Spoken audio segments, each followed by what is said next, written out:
Imagine you're at like a packed sports bar on Super Bowl Sunday, right? Oh, yeah. Worst time for technical difficulties. Exactly. You've got this massive wall of, say, 72 perfectly synced TVs, and then suddenly, boom, the center screen freezes on a crucial play. And a bartender definitely can't just, break out a ladder and climb behind a 60-pound monitor while the crowd is rioting. Right, so how do they actually fix it?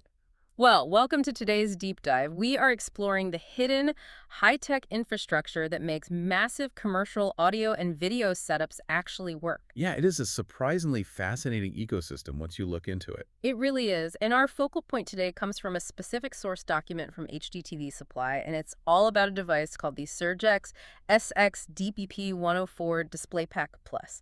So, okay, let's unpack this, because to the untrained eye, this just looks like a fancy extension cord. It really does. I mean, at first glance, you wouldn't think twice about it. But it is actually a highly specialized four-outlet power distribution unit, or a PDU. Okay, a PDU. Got it. Right.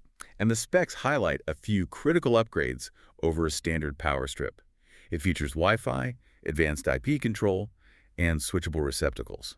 And it's all engineered specifically to fit into what the documentation literally calls tight spaces. Right, and this is where I have to play the curious skeptic for a second. Because if I go down to the local hardware store, I can buy a four-outlet power strip for, what, 10 bucks? Yeah, probably around that. I plug in a lamp, a television, maybe a phone charger. Why on earth does a four-outlet power strip need Wi-Fi and advanced IP control? Well, it all comes down to that tight spaces detail. I actually love that they emphasize that because in commercial environments, these units aren't just sitting on a living room floor. Oh, they're mounted? Yes, they are shoved directly behind heavy, securely mounted commercial displays. So when that center screen at the sports bar freezes, which actually happens a lot with digital signage, you can't just reach back and pull the plug. Right, the ladder issue we talked about earlier. Exactly. And that is where IP control or Internet Protocol control comes into play. So instead of just running a physical power cable, IP control means this power strip has its own unique address on the building's internet network. You've got it. So an IT professional sitting, say, 3 towns over can send a digital ping across the network to outlet number 3 on that specific strip. Wait, really? Just to one specific outlet? Yep, just that one.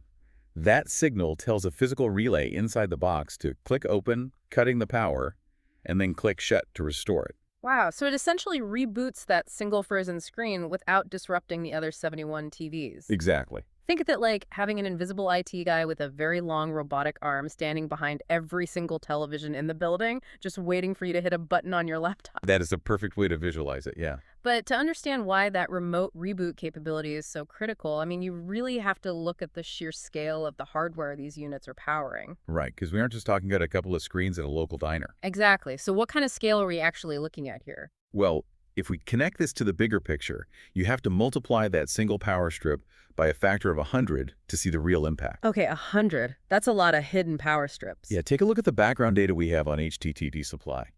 I mean, they are a retailer with 25 years in the global audio and video market and over 10,000 positive reviews. That's a huge operation. It is. And when you look at their inventory, they're supplying massive multi-screen video wall controllers and huge HDMI matrix switchers with up to 160 by 160 configurations. Hold on, 160 by 160 configurations. What does that actually mean physically? Think of it as a giant digital traffic cop.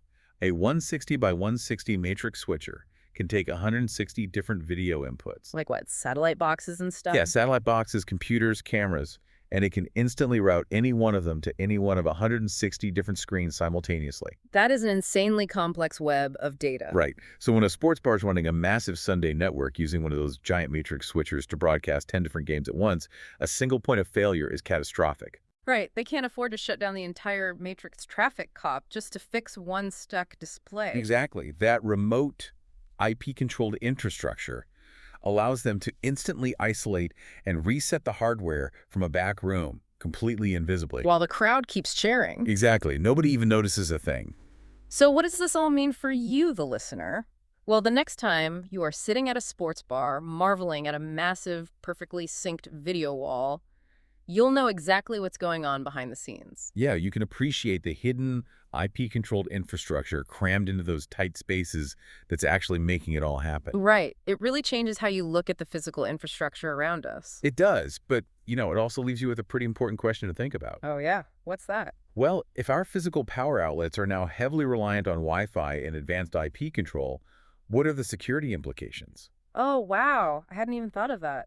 Right. I mean, if someone gains unauthorized digital access to a network, they suddenly have physical control over the power supply of a commercial building's entire visual ecosystem. That is wild. Definitely something to ponder next time you watch the big game.